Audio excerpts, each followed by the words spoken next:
నమస్తే ఫ్రెండ్స్.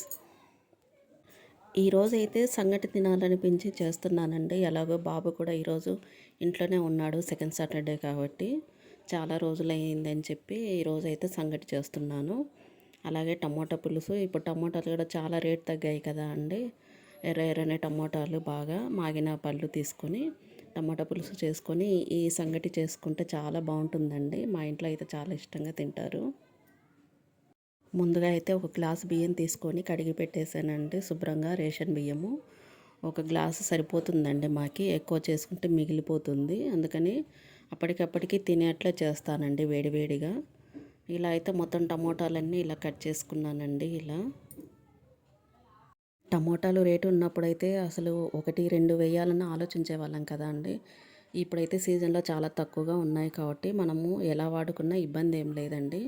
ఇలా టమోటా పులుసు అని, టమోటా రసం అని, అలాగే టమోటా రైస్ అని ఇలా వెరైటీగా చేసుకొని తినొచ్చు మనము టమోటాలతో.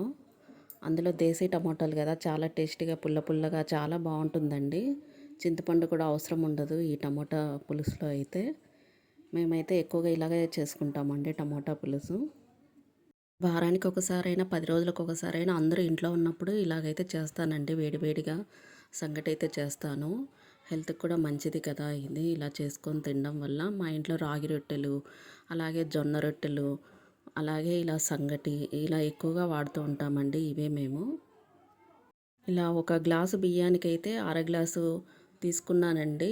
ఇవి రాగులు అయితే గ్లాసుకి గ్లాసు రాగులైనా తీసుకోవచ్చండి, అది మన ఇష్టము. మెత్తగా మనము పౌడర్ పట్టేసుకొని ఇందులో వేసేసుకుంటే బియ్యంలో బాగుంటుందండి సంగటికి అయితే.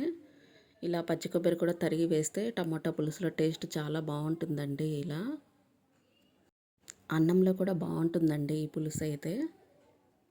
ఇప్పుడు సమ్మర్ కూడా వచ్చేసింది కదా అండి. రాగులతో మనము రాగి కొరట కూడా మనము రోజు చేసుకొని తాగితే ఒక గ్లాసు చాలా మంచిదండి. పిల్లలకి ఇచ్చినా కూడా చాలా బాగుంటుంది వాళ్ళకి.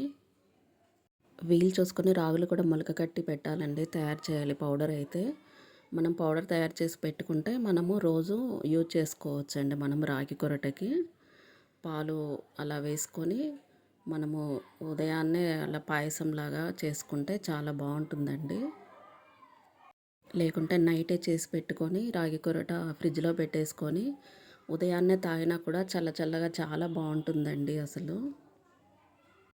కర్రీ అయితే రెడీ అయిపోయిందండి. ఇప్పుడు సంగటికి అయితే బియ్యం కూడా ఉడికిపోయాయండి. ఇలా పిండి అయితే వేసేసుకున్నాను. నేను మామూలుగా అయితే బియ్యం కడిగేసి కుక్కర్లో పెట్టేసి ఒక 6-7 విజిల్స్ రానిస్తానండి.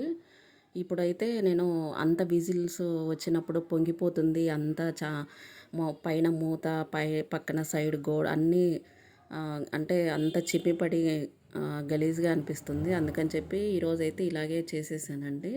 కొంచెం నీళ్ళు తక్కువ పడ్డాయి. ఇంకో గ్లాస్ పక్కన వేడి చేసి ఇందులో కలిపి చేశాను. నా టైంకి మా ఆయన కూడా ఇంట్లో ఉన్నారండి. ఇలా సంగటి కొంచెము ఎనిపియమంటే ఎనిపించారండి. ఆయన కనుక ఇంట్లో ఉంటే కొద్దిగా హెల్ప్ అయితే చేస్తాడండి ప్రతి పనిలో కూడా.